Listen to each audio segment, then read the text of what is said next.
അല്ലി കുടിക്കാനുള്ള വെള്ളവും കൊണ്ട് മുറിയിൽ വരുമ്പോൾ മനു ഫോണിൽ തോണ്ടിക്കൊണ്ട് കിടക്കുവാണ്. അവളത് കാണി ചുണ്ടിൽ ചെറുപുഞ്ചിരിയോടെ ആ ജഗ് കൊണ്ടുപോയി ടേബിളിൽ വെച്ചു. മനു ഒന്ന് തല ഉയർത്തി നോക്കി. അവളുടെ കൈകളിലെ കുപ്പിവള താളത്തിനനുസരിച്ച് കുലുങ്ങുന്നുണ്ട്. ഇതിനോടകം മാളൂട്ടി ഓടി വന്ന് നെഞ്ചിൽ കിടക്കേണ്ടതാണ്. അമ്മ മുറിയിലേക്ക് വെള്ളം കൊണ്ടുവരുന്ന വരെയുള്ള കാന്താരിക്ക് അമ്മമ്മയുടെയും അമ്മച്ചൻ്റെയും അടുത്തുള്ള കിന്നാരം. അമ്മ കിടക്കാൻ വരുമ്പോൾ ഓടി വന്ന് അപ്പയുടെ നെഞ്ചിൽ കിടക്കുന്നതാണ്. മാളൂട്ടി എന്തായിടി? മനു സംശയത്തോടെ അവളെ നോക്കി. അല്ലി മുടിയഴിച്ച് കണ്ണാടിക്ക് മുൻപിൽ നിന്ന് മുറുക്കെ കെട്ടുകയാണ്. ഇന്ന് മേമ്മയുടെ അടുത്താണെന്ന് പറഞ്ഞ് അവിടെ കിടപ്പുണ്ട്, വിളിച്ചിട്ട് വന്നില്ല. അല്ലി മുടികെട്ടി അരികിൽ വന്ന് കിടന്നു. മനു അവളെ കുസൃതിയോടെ നോക്കി. അല്ലി ചിരിയോടെ ലൈറ്റണച്ച് അവൻ്റെ നെഞ്ചിൻ്റെ ചൂട് പറ്റി കിടന്നു. അവൻ അവളെ പൊതിഞ്ഞ് പിടിക്കുന്നതിനോടൊപ്പം കൈവിരലുകൾ അവളുടെ കുപ്പിവളകളിൽ താളമിട്ടുകൊണ്ടിരുന്നു. പണ്ട് ഓർക്കുന്നുണ്ടോ കഴിഞ്ഞിട്ട് നമ്മൾ ആദ്യമായിട്ട് അമ്പലത്തിൽ പൂരത്തിന് പോയത്? മനു അവളോട് ചോദിച്ചു. ഇരുട്ടത്ത് അവൻ്റെ കണ്ണുകൾ തിളങ്ങുന്നത് അല്ലി കൗതുകത്തോടെ നോക്കി. അന്ന് മൈഥിലിയുമായി പോയതല്ലേ? രാത്രി മുഴുവൻ ബാലകണ്ഠ അമ്പലപ്പറമ്പിലിരുന്നു. പിന്നെ എപ്പോഴോ ഉറക്കം പിടിച്ച് വീട്ടിലേക്ക് വന്നു. അല്ലി ഓർമ്മകൾ ഓർത്തെടുത്ത് പുഞ്ചിരിയോടെ പറയുന്നത് കേട്ടപ്പോൾ മനു ചിരിച്ചുപോയി. അന്ന് രാത്രി വീട്ടിൽ വന്നപ്പോൾ എനിക്കൊരു പൊതി നീട്ടിയത് ഇപ്പോഴും ഓർക്കുന്നുണ്ട്. ആദ്യമായി മനുവേട്ടൻ എനിക്ക് വേണ്ടി മേടിച്ചു തന്നത് ഒരു കൂട്ടം കറുത്ത കുപ്പിവളകൾ. അല്ലി പറയുന്നതിനോടൊപ്പം അവനെ ഇറുക്കെ പുണർന്നു. അവളുടെ കുപ്പിവളകൾ അതിനഴകേകാൻ പ്രത്യേക താളത്തിൽ കുലുങ്ങി.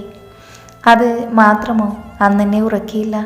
രാവിലെ ആയപ്പോഴേക്കും മുഴുവൻ കുപ്പിവളകളും പൊട്ടിച്ചു. അല്ലിയുടെ മുഖത്ത് പരിഭവം നിറഞ്ഞു. മനു അവളെ വാത്സല്യത്തോടെ നോക്കി. നമുക്കടെ റീക്രിയേറ്റ് ചെയ്താലോ? മനു അവളുടെ കഴുത്തിൽ കിളിയാക്കി. അല്ലി കുലുങ്ങി ചിരിച്ചുപോയി. ജനൽ പാളികൾക്കിടയിലൂടെ നേരിയ വെട്ടം വന്ന് പതിഞ്ഞു. പുറത്തെ സ്ട്രീറ്റ് ലൈറ്റിൽ നിന്നാണ് മനുവിൻ്റെ മുഖം അവൾ കൈകളിൽ മുറുകെ. അന്നൊക്കെ പക്ഷേ ഇയാൾക്ക് എന്നെ ഇത്രയേറെ സ്നേഹിക്കാൻ പറ്റുമെന്നറിയില്ലായിരുന്നു. അല്ലിയുടെ സ്വരം ആർദ്രമായി. പിന്നെ എന്താണാവോ ഭവതിക്ക് അത് മനസ്സിലായത്? മനു അവളെ തൻ്റെ നെഞ്ചിലേക്ക് എടുത്ത് കിടത്തി ചോദിച്ചു. അല്ലി ആ നിമിഷം അവൻ്റെ കുഞ്ഞായി മാറി. ഇരുവരുടെയും ശ്വാസം തമ്മിൽ ദൂരമില്ലാതെയായി. അന്ന് കോടതി വളപ്പിൽ എനിക്ക് വേണ്ടെന്ന് പറഞ്ഞില്ലേ ഞാൻ? അന്ന് കണ്ടതാ ഈ കണ്ണ് കലങ്ങിയത്. നഷ്ടപ്പെടുമ്പോൾ തോന്നുന്ന ഭ്രാന്ത് അന്ന് മനസ്സിലായി എനിക്ക്. അല്ലി അവൻ്റെ ചുണ്ടുകളിൽ അമർത്തി ചുംബിച്ചു. മനുവിൻ്റെ കണ്ണുകൾ അത് കേൾക്കെ നിറഞ്ഞുപോയി. ഓർക്കുവാൻ ഒട്ടും ഇഷ്ടമില്ലാത്ത ഒന്നാണ് ആ നാളുകൾ. ഒരുപക്ഷെ ആ നാളുകൾ ജീവിതത്തിൽ വന്നില്ലായിരുന്നുവെങ്കിൽ ഞാനിങ്ങനെ മാറുമായിരുന്നു. മനു ഒരു വേള അവനോട് തന്നെ ചോദിച്ചു. എന്നിട്ടും നീ എന്നെ എന്തിനാ ഒഴിവാക്കിയത്? എന്നെ വേണ്ടെന്ന് വെച്ച് പോയതല്ലേ നീ? ഒരുപക്ഷെ ഞാനന്ന് പിന്നാലെ വന്നില്ലായിരുന്നുവെങ്കിൽ എന്നെ ഡിവോഴ്സ് ചെയ്ത് മോളെയും കൊണ്ട് ഇവിടെ വന്ന് കഴിയും. വേണമെങ്കിൽ ചിലപ്പോൾ ആ വിവേകിനെ വീണ്ടും വിവാഹം കഴിക്കുമായിരിക്കും, അല്ലേ? മനുവിൻ്റെ ശബ്ദത്തിൽ പരിഭവം കലർന്നിരുന്നു. അല്ലി കണ്ണു കൂർപ്പിച്ചു നോക്കുമ്പോൾ മനുവിൻ്റെ കണ്ണുകൾ നിറഞ്ഞത് നേർത്ത വെട്ടത്തിൽ കണ്ടു. അല്ലിക്ക് അവനോട് വല്ലാത്ത സ്നേഹം തോന്നി. അതുമാത്രമോ, ചിലപ്പോൾ എനിക്കും വിവേകേട്ടനും ഒരു കുഞ്ഞുണ്ടായെന്നും വന്നേക്കാം. മാളൂട്ടിക്കൊരനിയൻ. അല്ലി അവൻ്റെ പരിഭവം ആസ്വദിച്ചുകൊണ്ട് കൂസലില്ലാതെ പറഞ്ഞു. മനുവിൻ്റെ അനക്കമൊന്നുമില്ല. അല്ലി അവൻ്റെ ചുണ്ടിൽ വീണ്ടും ഉമ്മ വെച്ചു. അവിടെ പതിയെ കടിച്ചു. വേദനിച്ചൊടി. മനു എരിവ് വലിച്ച് അവളുടെ കൈത്തണ്ടയിൽ ഒരടി വെച്ചു കൊടുത്തു. അല്ലി ചിരിയോടെ അവനിൽ നിന്ന് അകന്നു മാറി. നാണമുണ്ടോ മനുഷ്യ? കുട്ടികളെപ്പോലും ഓരോന്ന് പിച്ചുമ്പേയും പറയാൻ. ഞാൻ വേറെ കല്യാണം കഴിക്കും പോലും. അല്ലി പറഞ്ഞു മുഴുമിപ്പിക്കും മുൻപേ അല്ലിയുടെ മുകളിലേക്ക് മനു അമർന്നു കഴിഞ്ഞിരുന്നു. അവളുടെ ചുണ്ടുകളെ അവൻ ചുണ്ടുകളാൽ ബന്ധിച്ചു. ഇരുകൈകളും അവളുടെ കൈവിരലിൽ കോർത്തു. മാറുകൾ തമ്മിൽ അമർന്നുപോയി. അവളുടെ കയ്യിലെ ചുവന്ന കുപ്പിവളകളുടെ ശ്വാസം ദ്രുതഗതിയിലായി. അവ കിതച്ചു, പൊട്ടിച്ചിരിച്ചു. നാണത്തോടെ കണ്ണ് ചിമ്മി. ഏതൊക്കെയോ പരിഭവത്തോടെ ഉടഞ്ഞുപോയി. മുഴുവൻ പൊട്ടിപ്പോയി മനുവേട്ട. കിതപ്പോടെ അവളിൽ നിന്ന് അകന്നു മാറി അവളെ തൻ്റെ നെഞ്ചിലേക്ക് വലിച്ചിട്ടപ്പോൾ അല്ലി മനുവിനെ പരിഭവത്തോടെ നോക്കി. സാരമില്ല, പൊട്ടിക്കാൻ തന്നെയാ മേടിച്ചേ. നാളെ മേറ് മേടിച്ചു തരാം, എന്നിട്ടിങ്ങനെ വീണ്ടും പൊട്ടിക്കാം. മനു അവളുടെ നെറ്റിയിലെ വിയർപ്പ് തുള്ളികളിൽ അമർത്തി മുത്തിക്കൊണ്ട് പറഞ്ഞു. അല്ലിയുടെ കവിളുകൾ ചുവന്നുപോയി. മറുപടിയായി അവൾ അവൻ്റെ കൈത്തണ്ടയിൽ അമർത്തി കടിച്ചു. നിനക്ക് കടിയല്ലാതെ മറ്റൊന്നുമില്ലേ അല്ലി? വേദനിച്ചു കേട്ടോ? മനു ഒഴിഞ്ഞുകൊണ്ട് പറഞ്ഞു. അല്ലി ബെഡ്ഷീറ്റ് കൊണ്ട് ദേഹം മറച്ചവനെ കൂർപ്പിച്ചു നോക്കി. സാരമില്ല, എന്നെയും വേദനിപ്പിക്കുന്നതല്ലേ? അല്ലിക്കൂസലില്ലാതെ പറഞ്ഞുകൊണ്ട് അവൻ്റെ വിയർപ്പ് പടർന്ന നെഞ്ചിലേക്ക് മുഖം ചേർത്ത് പിടിച്ചു. മനു ചുണ്ടിൽ ചെറുചിരിയോടെ അവളെ ചേർത്ത് നിർത്തി. ഇരുട്ടിൽ ആ വീട്ടിലേക്ക് കയറി ചെല്ലുമ്പോൾ ചാരുവിന് വല്ലാത്ത ശൂന്യതയാണ് തോന്നിയത്. ഓട്ടോ വന്നു നിന്നപ്പോൾ തന്നെ വിവേകിൻ്റെ അമ്മ ശബ്ദം കേട്ട് വാതിൽ തുറന്ന് പുറത്തേക്കിറങ്ങി. മകൻ്റെ കൂടെ 2 പെൺകുട്ടികളെ കണ്ടപ്പോൾ അവരുടെ പുരികം ചുളിഞ്ഞുവെങ്കിലും കാര്യമില്ലാതെ മകൻ ഇങ്ങനെ കൊണ്ടുവരില്ല എന്ന് അമ്മയ്ക്ക് അറിയാമായിരുന്നു. കയറി വരൂ ചാരു, വിവി അകത്തേക്ക് വിളിച്ചു. ചാരു ഒരു നിമിഷം സിനിയെ നോക്കി. അവളും കണ്ണടച്ച് കാണിച്ചപ്പോൾ പതിയെ അകത്തേക്ക് കയറി. ആ നിമിഷം തന്നെ ഒരു തുള്ളി കണ്ണുനീർ കവളിനെ തലോടി താഴേക്ക് വീണു. രാവിലെ എണീറ്റപ്പോഴേക്കും ആശയ്ക്ക് പകുതി ആശ്വാസമുണ്ട്. ഇപ്പൊ പതിയെ നടക്കാൻ കഴിയും. അവൾ എണീറ്റ് കാല് നിലത്ത് കുത്തി പതുക്കെ മുറിയുടെ പുറത്തേക്ക് വന്നു. മനു ഹാളിലിരുന്ന് പത്രം നോക്കുന്നുണ്ട്. ആശ വരുന്നത് കണ്ടപ്പോൾ അവൻ ചിരിയൊതുക്കി അവളെ നോക്കി. ആശ അവനെ കാണി മുഖം കോട്ടി അടുത്ത് വന്നിരുന്നു. മനു അവളെ കളിയാക്കിക്കൊണ്ട് പാട്ട് മൂളാൻ തുടങ്ങി. അവൻ്റെ കൈക്കിട്ട് കുനിഞ്ഞ് നല്ലൊരു കടി വെച്ചു കൊടുത്തു ആശ. പ്രതീക്ഷിക്കാത്തതായതുകൊണ്ട് മനു ഒന്ന് തുള്ളിപ്പോയി. നീയും നിന്റെ ചേച്ചിയും കണക്കാ, ഒരുത്തി ദേഷ്യം വന്ന മറ്റവൾ സ്നേഹം വന്ന. ബാക്കി വിഴുങ്ങി മനു അവളെ കലിപ്പിൽ നോക്കി. ആശ അത് കേൾക്കെ ഊറി ചിരിച്ചു. ഓവ്, ചേച്ചിയുടെ സ്നേഹപ്രകടനമാണല്ലേ ഈ കഴുത്തിൽ കിടക്കുന്ന ഹിക്കീസ്. ആശ പൊട്ടിച്ചിരിച്ചുകൊണ്ട് എണീറ്റുപോയി. മനു ഞെട്ടലോടെ കഴുത്തിൽ തൊട്ടു. ചെറിയ നീറ്റലുണ്ട്. അവൻ ചമ്മലോടെ മുഖം കുനിച്ചു. നാണിക്കേണ്ട പ്രാണനായിക, കുറച്ച് പൗഡർ ഇട്ട് കൊടുത്താൽ മതി. ആശ വലിയ ശബ്ദത്തിൽ പറയുന്നത് കേട്ടതും മനു മുറിയിലേക്ക് ഓടി. ആശ പൊട്ടിച്ചിരിയോടെ അടുക്കളയിലേക്കും നടന്നു. ബേക്കറിയിൽ ഏതോ കസ്റ്റമറിൻ്റെ ഓർഡർ എടുക്കുകയാണ് അജിത്ത്. എടാ അജിത്തെ, നീ ആ കസ്റ്റമറെ ഒന്ന് നോക്ക്. മുതലാളി അജിത്തിനെ ഏൽപ്പിച്ചതും അജിത്ത് തിരിഞ്ഞു നോക്കി. ആവണിയെ കണ്ടതും അവൻ്റെ കണ്ണുകൾ വിടർന്നു. പക്ഷേ ഒപ്പം ഒരു ചെറുപ്പക്കാരനെ കണ്ടപ്പോൾ അജിത്തിൻ്റെ മുഖം കറുത്തു. ആവണിയാണെങ്കിൽ കടയിൽ തന്നെ കയറാമെന്ന് വാശി പിടിച്ച് യാസിയെ കൊണ്ട് വന്നതാണ്. ആവണിയുടെ കൂടെ പഠിക്കുന്നതാണ് യാസി. ഇരുവരും തമ്മിൽ ബെറ്റ് വെച്ചു. ബെറ്റിൽ യാസി തോറ്റു.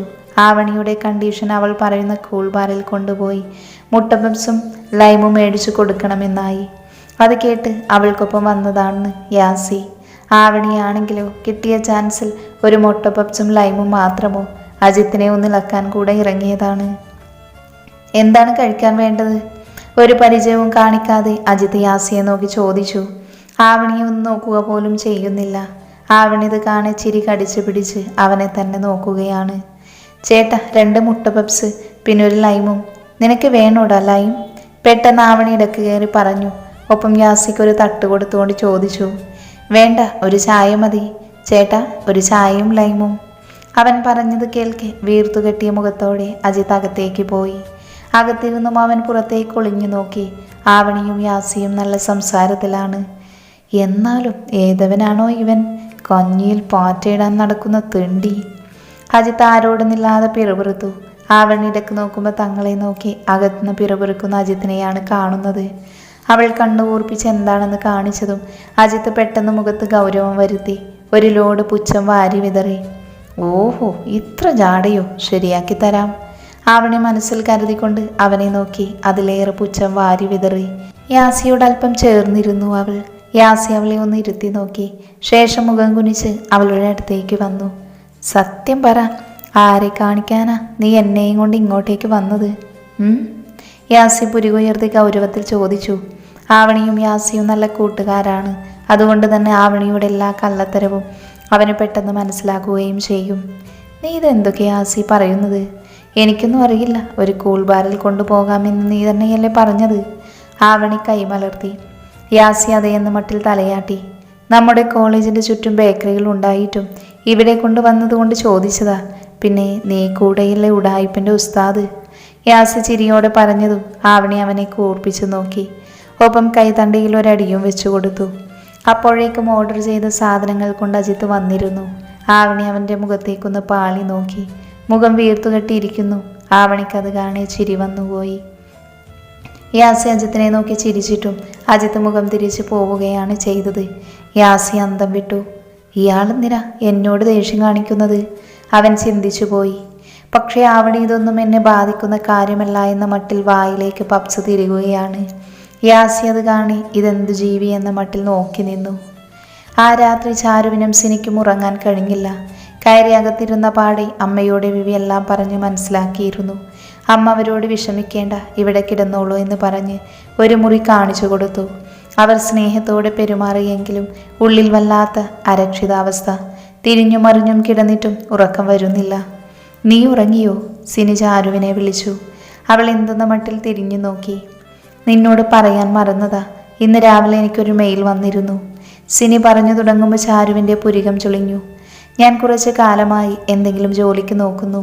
അയാളുടെ കീഴിൽ എത്രയാന്ന് വെച്ചാൽ കഴിയുന്നതെന്ന് കരുതി. അങ്ങനെ എറണാകുളത്തൊരു ഫാഷൻ ബൊട്ടീക്കിലെ സെയിൽസ് ഗേളിനെ വേണമെന്ന് പറഞ്ഞുകൊണ്ട് ഒരു പരസ്യം കണ്ട് മെയിൽ അയച്ചതായിരുന്നു. ഇന്നാണ് അതിൻ്റെ റിപ്ലൈ വന്നത്. തിങ്കളാഴ്ച ജോയിൻ ചെയ്യാൻ പറഞ്ഞുകൊണ്ട്. സിനി ഒന്ന് നിർത്തി ചാരു നടുവേർപ്പെട്ടു. അവിടെയല്ലെങ്കിലും ഇവിടെ ഒരു ജോലി നോക്കാമെന്നാണ് വിചാരിച്ചിരുന്നത്. പക്ഷേ ഇങ്ങനെ പോകുകയാണെങ്കിൽ ജോർജ് അയാൾ എന്നെ മാത്രമല്ല നിന്നെയും ഉപദ്രവിക്കും എനിക്ക് തോന്നുന്നു. ഇന്ന് തന്നെ കണ്ടില്ലേ, സിനി അനിയത്തിയെ വട്ടം പിടിച്ചു ചേർന്ന് കിടന്നു. ഞാൻ കാരണം ഒരുപാട് അനുഭവിച്ചവളാ നീ. ഇനിയും വേണ്ട. വിവിയുടെ ഉള്ളിൽ നിന്നോട് ഇഷ്ടമുണ്ട്. ഇല്ലാതൊരിക്കലും അവൻ നിന്നെ അന്വേഷിച്ചു വരില്ല. ഇവിടേക്കിപ്പോൾ കൊണ്ടുവരില്ല. അവനോടൊന്ന് തുറന്ന് സംസാരിച്ചൂടെ നിനക്ക്? സിനിയുടെ കണ്ണുകൾ ചാലിട്ടൊഴുകി, ഒപ്പം ചാരുവിൻ്റെയും. നീ എന്താ ഒന്നും പറയാത്തത്? സിനി അവളെ പതിയെ തല ഉയർത്തി നോക്കി. ചേച്ചിയുടെ തീരുമാനം എന്നിട്ട് ജോലിക്ക് പോകണമെന്ന് തന്നെയാണോ? ചാരു ശബ്ദത്തിലെ ഇടർച്ച മറിച്ചുകൊണ്ട് ചോദിച്ചു. സിനി പതിയെ മൂളി. എന്നങ്ങനെ ചെയ്യാം, അവൾ അത്രമാത്രം പറഞ്ഞു. അപ്പോഴും വിവേകിൻ്റെ കാര്യം അവൾ മനഃപൂർവ്വം ഒഴിഞ്ഞു മാറി. സിനി പിന്നെ ഒന്നും മിണ്ടിയില്ല. ഇനി പറഞ്ഞിട്ട് കാര്യമില്ല എന്നറിയാം. നീ ഈ കാലം വെച്ചിട്ട് എങ്ങോട്ടാ? നന്നായി ഒരുങ്ങി പതിയെ നടന്ന് പുറത്തേക്ക് വരുന്നവളെ കാണി മനുപുരികം ചൊളിച്ചുകൊണ്ട് ചോദിച്ചു. അവൻ ഉമ്മറത്തെ ലാപ്ടോപ്പിൽ നോക്കി. ഓഫീസിലെന്തോ വർക്ക് ചെയ്യുകയാണ്. വീട്ടിൽ അമ്മയും അല്ലയും ഒന്നുമില്ല. അവർ ടൗണിൽ പോയിരിക്കുകയാ. വരാൻ വൈകും. ആ ടൈം നോക്കി ചാടാൻ നിന്നതാണ് ആശ. പക്ഷേ പുറത്തേക്ക് ഇറങ്ങിയപ്പോഴാണ് മനു ഇരിക്കുന്നത് കണ്ടത്. മനുവിൻ്റെ ചോദ്യം കേൾക്കെ അവൾ നന്നായി ഒന്ന് ചിരിച്ചു കാണിച്ചു. മനുവിന് കാര്യം മനസ്സിലായി. നടക്കില്ല മോളെ, ഈ അവസ്ഥയിൽ നീ അമ്പലത്തിലേക്ക് പോകണ്ട. മനു വിലങ്ങിനെ തലയാട്ടി. ആശയുടെ മുഖം മങ്ങി. പ്ലീസ് മനുവേട്ട, പെട്ടെന്ന് പോയി വരാം ഞാൻ. ആശ കണ്ണു ചുരുക്കി കൊഞ്ചി പറയുന്നത് കേട്ടപ്പോൾ മനു ചിരിയടക്കി. അമ്പലത്തിൽ ഭക്തിമൂത്ത് പോകുകയൊന്നുമല്ല എന്ന് എനിക്കറിയാം. വാ, ഇവിടെ ഇരിക്ക്, ചോദിക്കട്ടെ. മനു ലാപ്പിൽ നിന്ന് കണ്ണെടുക്കാതെ പറഞ്ഞതും ആശ പെട്ടു എന്ന മട്ടിൽ അവനെ നോക്കി. വിടണമെങ്കിൽ മര്യാദയ്ക്ക് ഇവിടെ വന്നിരുന്നു. മനുമുഖ ഉയർത്തി ഗൗരവത്തിൽ പറഞ്ഞതും ആശ പെട്ടെന്ന് തന്നെ അവിടെ ചെന്നിരുന്നു. ഈ അസുഖം തുടങ്ങിയിട്ടേ എത്ര കാലമായി? അവൾ വന്നെടുത്തിരുന്നതും മനു ലാപ്പ് മടക്കി അവളെ തന്നെ നോക്കി. ആശ ഒന്ന് പരുങ്ങി. ഏതസുഖം? ആശ അന്തം വിട്ടു നോക്കി. ഈ പ്രേമരോഗം. മനു അവളെ ഗൗരവത്തോടെ നോക്കി. ആശയാകെ ചൂളിപ്പോയി. ഒന്നുമില്ലെന്ന് പറയാൻ നിൽക്കണ്ട. അടുക്കളയിൽ വെച്ച് ഒരേട്ടൻ കാണാൻ പാടില്ലാത്തത് കണ്ടിട്ടുണ്ട് ഞാൻ. പിന്നെ തെളിവായി ഇന്നലെ അവൻ്റെ ദേ ഈ പെഴ്സും എൻ്റെ മുറിയിലിട്ടിട്ടാണ് അവൻ പോയത്. മനു കയ്യിലെ പെഴ്സ് കാണിച്ചതും ആശ ഞെട്ടലോടെ പതിയെ എഴുന്നേറ്റു. ഭഗവാനെ, കാലമാടൻ എന്നെ പെടുത്തി. ആശ മനസ്സിൽ കരുതിക്കൊണ്ട് ദയനീയമായി മനുവിനെ നോക്കി. ഇടിച്ചുകുത്തി പെയ്യുന്ന മഴ. ആ മഴയിൽ ഒരാൾ അലറി വിളിച്ചാൽ പോലും കേൾക്കാൻ കഴിയില്ല. മകനെ അടക്കം ചെയ്ത് സെമിത്തേരിയിൽ ജോസഫിൻ്റെ കല്ലറയ്ക്ക് മുൻപിൽ കണ്ണുനീരോടെ ഇരിക്കുന്ന ഒരു മനുഷ്യൻ. അയാളുടെ കണ്ണുകൾ പക്ഷേ നിറയുന്നില്ല. പക നിറഞ്ഞ കണ്ണുകൾ. ഏറെ ദിവസത്തെ ഹോസ്പിറ്റൽ വാസത്തിന് ശേഷവും അയാൾക്ക് മകനെ ജീവനോടെ തിരിച്ചു കിട്ടിയില്ല. ജോസഫ് അയാൾ മരിച്ചുപോയി. പക മനുഷ്യനെ വിഷം ചീറ്റിക്കും. അയാളെ ഒരു മൃഗമാക്കി മാറ്റും. ആ പകയുടെ ബാക്കി പത്രമായിട്ടാണ് സിനിയുടെ വീട് അയാൾ നശിപ്പിച്ചത്. അവർ അവിടെ ഇല്ലാതിരുന്നത് കൊണ്ടാണ്. ഇല്ലെങ്കിൽ അവരെയും അവിടെ വെച്ച് പച്ചയ്ക്ക് കത്തിക്കാനിരുന്നതാ. ജോർജ് മുരണ്ടു. ആ മഴയിലും അയാൾ അലറി. മകനെ കൊന്നതിൻ്റെ പകയിൽ അയാൾ വിറച്ചുപോയി. ഭഗവാനെ, കാലമാടൻ എന്നെ പെടുത്തി. ആശ മനസ്സിൽ കരുതിക്കൊണ്ട് ദയനീയമായി മനുവിനെ നോക്കി. മനു പുരികം പൊക്കി നോക്കിയതും അവളെ നിളിച്ച് കാണിച്ചു. അത് പിന്നുണ്ടല്ലോ ഏട്ടാ. അതെ. ആശ എങ്ങനെ തുടങ്ങുമെന്നറിയാതെ തപ്പിപ്പിടിച്ചു. അതുണ്ടല്ലോ. മനു വീണ്ടും ലാപ്പിൽ കണ്ണു നട്ടു. ഞാനല്ല, ആ വിച്ചുവേട്ടനാ. ആശ പറയുന്നത് കേട്ടപ്പോൾ മനു അവളെ നോക്കി. സത്യം, കാലം കുറേയായി എൻ്റെ പിന്നാലെ നടക്കുന്നു. ഞാൻ മൈൻഡാക്കാതെ നടക്കുകയായിരുന്നു. ആദ്യം വിചാരിച്ചേ അയാൾക്ക് തമാശയാണെന്നാണ്, നേരം പോക്കാണെന്നൊക്കെയാ. പക്ഷേ അല്ലി ചേച്ചി ഏട്ടനുമായി തെറ്റുവന്ന കാലത്തെ എൻ്റെ മൈൻഡുമാകെ ഒരുമാതിരി ആയിരുന്നു. അങ്ങനെ ആൾക്ക് മനസ്സിലായി വീട്ടിലെ പ്രശ്നങ്ങൾ. അങ്ങനെ ആ ആര്യയുടെ എല്ലാ കള്ളത്തരങ്ങൾ ഡീറ്റെയിൽസും എനിക്ക് ഞാൻ ചോദിക്കാതെ തന്നെ പറഞ്ഞു തന്നു. ആശ പറയുന്നത് കേൾക്കെ മനുവിൻ്റെ കണ്ണുകൾ വിടർന്നു. അവന് തന്നെ അറിയാം, ഇവിടുത്തെ എല്ലാ കാര്യങ്ങളും അറിയാം. ആശ പക്ഷേ മനുവിനെ നോക്കുന്നില്ല, ബാക്കി പറയുകയാണ്. പിന്നെ നമ്മുടെ മാളൂട്ടിയെ വണ്ടിയിടിച്ച് വന്നില്ലേ, അയാളെ വണ്ടിയിടിക്കും മുൻപേ വിച്ചുവേട്ടൻ നന്നായിട്ട് പെരുമാറിയിരുന്നു. എന്നിട്ട് എനിക്ക് ഫോട്ടോ അയച്ചു തന്നിരുന്നു, നോക്കിക്കേ. ആശ ഫോൺ തുറന്ന് ചോരയിൽ കുളിച്ചു നിൽക്കുന്ന ജോസഫിൻ്റെ ഫോട്ടോ മനുവിനെ കാണിച്ചു കൊടുത്തു. മനുവിൻ്റെ രക്തം തിളച്ചു.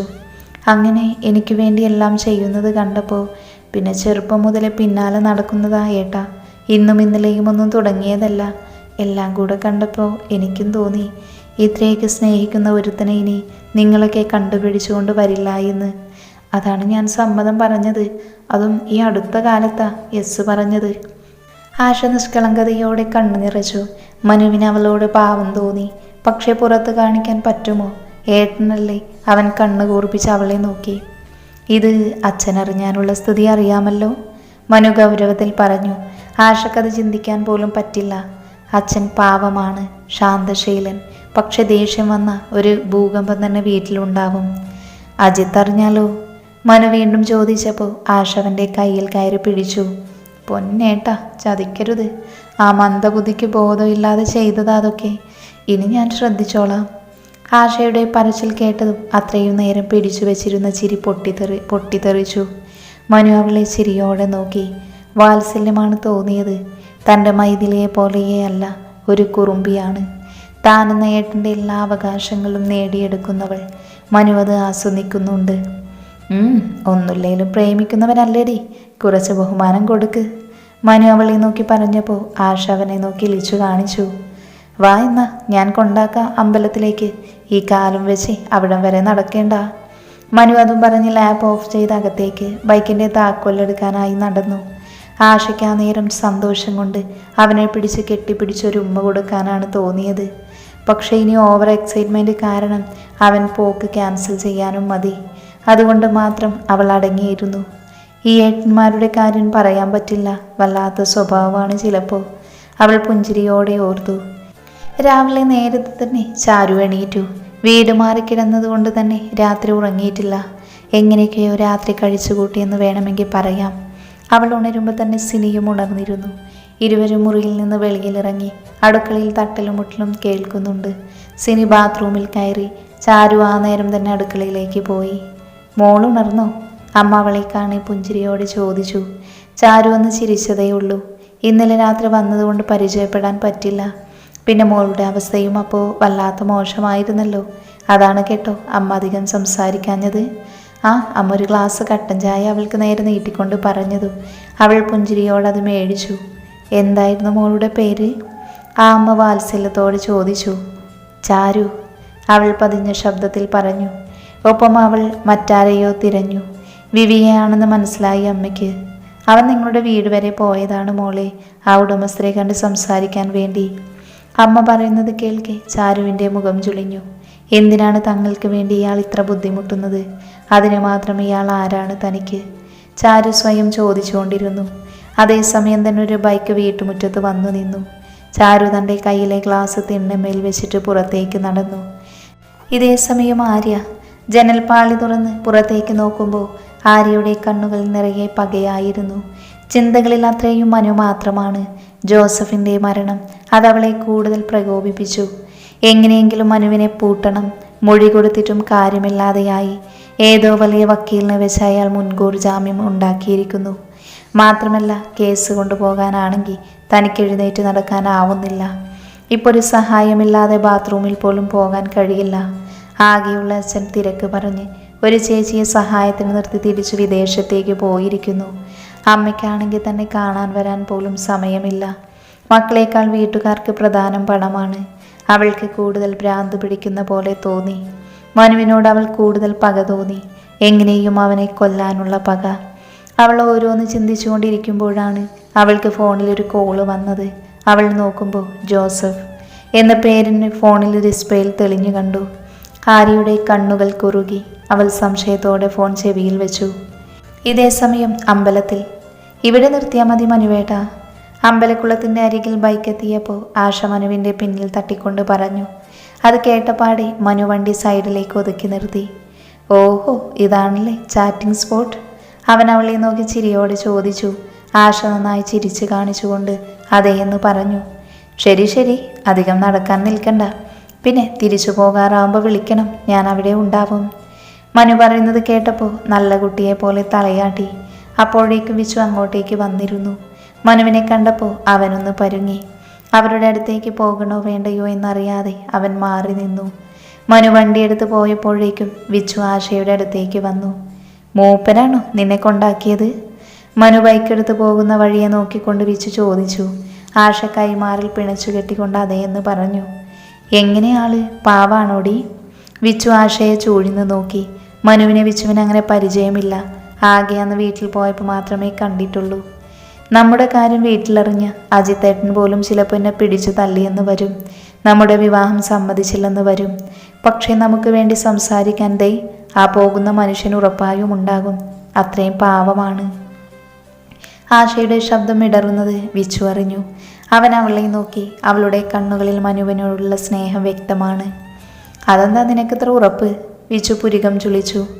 അല്ലെങ്കിൽ പിന്നെ ഇന്നലെ നീ ഈ പേഴ്സ് അങ്ങേരുടെ റൂമിലിട്ടിട്ടും ഒന്നും പറയാതെ എനിക്ക് തിരിച്ചു തന്നില്ലേ? ഞാൻ നമ്മുടെ കാര്യം പറഞ്ഞിട്ട് ദേ നിന്നോട് മിണ്ടാൻ ഇവിടെ കൊണ്ടാക്കി തന്നില്ലേ? അത് തന്നെ ഉറപ്പ്. ആശ അവൻ്റെ കയ്യിൽ അമർത്തി നുള്ളിക്കൊണ്ട് പറഞ്ഞതും വിച്ചു അവൾ നുള്ളിയെടുത്ത് നന്നായി തടവി. ഒപ്പം അവളുടെ കയ്യിൽ നിന്ന് പേഴ്സ് വാങ്ങിച്ചു. മറന്നുപോയിടി, വിച്ചു അവളെ നോക്കി ഇളിച്ചു കാണിച്ചു. മണന്നുപോയി പോലും, അച്ഛനെങ്ങാനും കാണാമായിരുന്നു. വിച്ചുവിൻ്റെ കൈക്കിട്ട് വീണ്ടും കിട്ടി ഒരു നുള്ള്. വിച്ചു മുഖം ചുളിച്ച് വീണ്ടും തടവി. മതിയടി, വേദനിക്കുന്നു. വിച്ചുക പറയുന്നത് കേട്ടപ്പോൾ അവൾക്ക് ചിരി വന്നു. എങ്കിലും ഗൗരവം വിടാതെ അവൾ അവനെ നോക്കി. വേദനിക്കട്ടെ, മനുവേട്ടൻ ചോദിച്ചത് എന്താണെന്ന് അറിയുമോ? കാലിപ്പഴിച്ചും വെച്ചാണോ കാമുകയെ കാണാൻ വരുന്നതെന്ന്?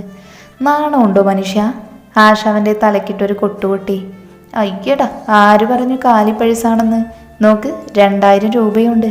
പേഴ്സിൻ്റെ ഏതോ ഒരു അറയുടെ ഉള്ളിൽ കീറിയ പോലെയുള്ള ഭാഗമാണ്. അതിനകത്തുനിന്ന് വിച്ചു എടുത്ത് കാണിച്ചപ്പോൾ ആശ വാവൊളിച്ചു പോയി. നിന്റെ ഏട്ടന് പൊട്ടനായത് എൻ്റെ കുറ്റാണോ? വിച്ചു പറഞ്ഞു തീർന്നില്ല. അവൻ്റെ നടുപ്പുറം നോക്കി ആശ ഒരെണ്ണം കൊടുത്തു. എൻ്റെ മനുവേട്ടനെ എന്തെങ്കിലും പറഞ്ഞാലുണ്ടല്ലോ, പൊട്ടൻ നീയാടാ, പൊട്ടൻ ഗുണാപ്പൻ. ആശ അത് പറഞ്ഞ് മുഖം വീർപ്പിച്ചു മാറി നിന്നു.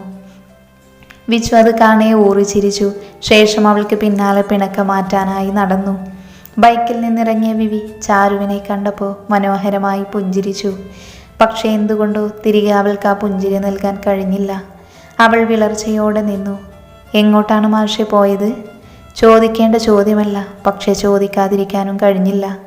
തനിക്ക് വേണ്ടി സംസാരിക്കാൻ പോയതാണെങ്കിൽ അതറിയണ്ടേ? താനല്ലേ അതറിയേണ്ടത്?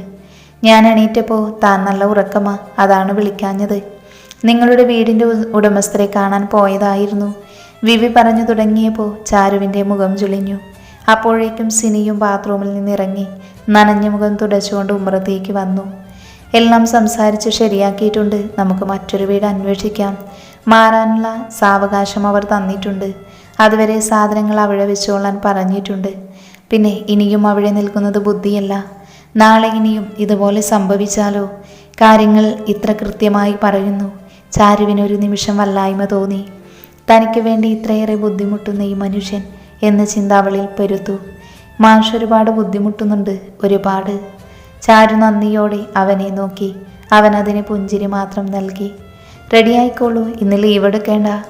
വിവി അത്രമാത്രം പറഞ്ഞുകൊണ്ട് അകത്തേക്ക് കയറിപ്പോയി. ചാരു അവൻ പോയ വഴിയെ നോക്കി നിന്നു. അവളിൽ നിന്നൊരു നെടുവീർപ്പുയർന്നു. ഇതേ സമയം അമ്മയും അല്ലിയും കൂടെ സാധനങ്ങൾ വാങ്ങിച്ച് റോഡ് ക്രോസ് ചെയ്യുമ്പോൾ എതിരെ വരുന്ന ഹരിയെയും മിഴിയെയും കാണി അവരുടെ കണ്ണുകൾ വിടർന്നു. ദേ അമ്മേ, മിഴിച്ചേച്ചി. അല്ലി ഓടിപ്പോയി മിഴിയുടെ കൈകളിൽ മുറുക്കെ പിടിച്ചു.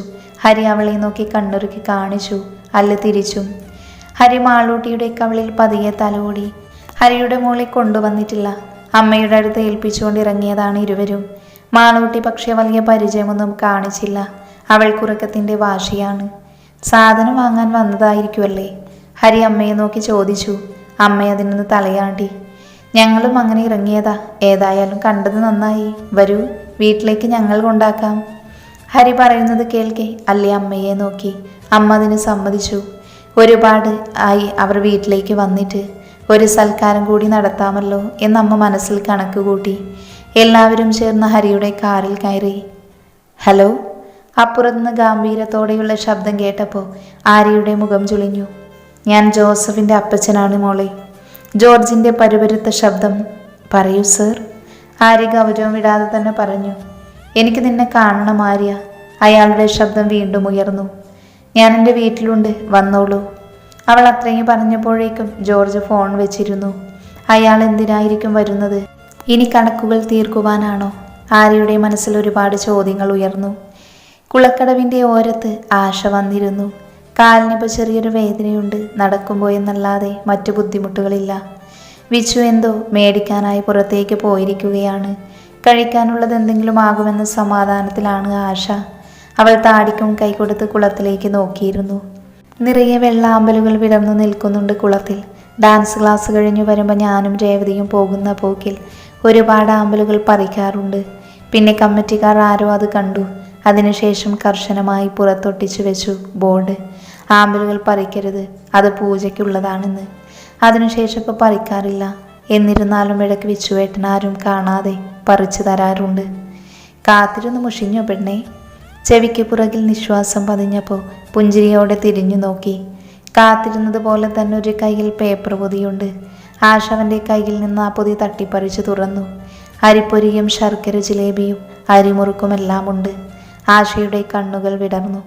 അവൾ കൊതിയോടൊരു ജിലേബി എടുത്ത് വായിൽ വെച്ചു. വിച്ചു ചിരിയോടെ നോക്കിയിരിക്കുകയാണ്. അവളുടെ കൊതി കണ്ടിട്ട് വിച്ചുവിന് കൊതി തോന്നിപ്പോയി. അവനൊരു കഷ്ണം ജിലേബി എടുത്ത് വായിൽ വെച്ചു. പോ, ഇതിൽ നിന്ന് ഞാൻ തരില്ല, വേണമെങ്കിലേ വേറെ മേടിച്ചോ. ആശ വീണ്ടും കൈനീട്ടിയ വിച്ചുവിൻ്റെ കൈക്കിട്ടൊരു ഒറ്റ തട്ട്.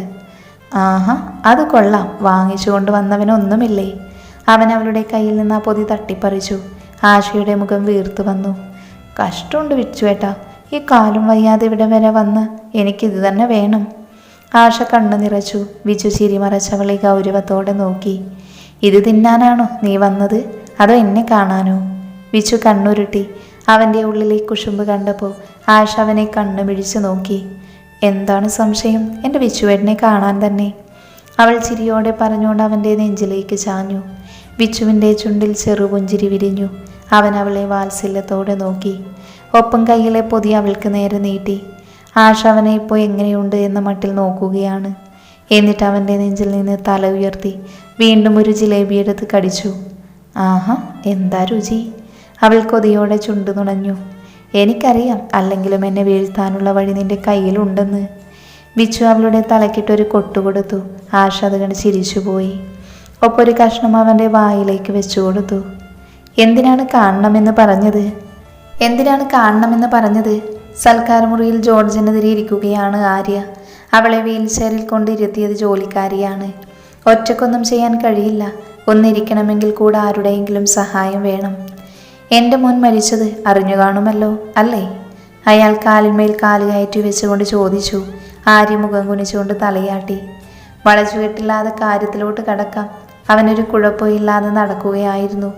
അപ്പോഴാണ് നിന്നെ പരിചയപ്പെട്ടത്. ഏതോ ഒരു മനു, അവനാണ് ഇതിനെല്ലാം കാരണമെന്നും നിന്റെ ബന്ധത്തിലുള്ളതാണെന്നും ഞാൻ അറിഞ്ഞു.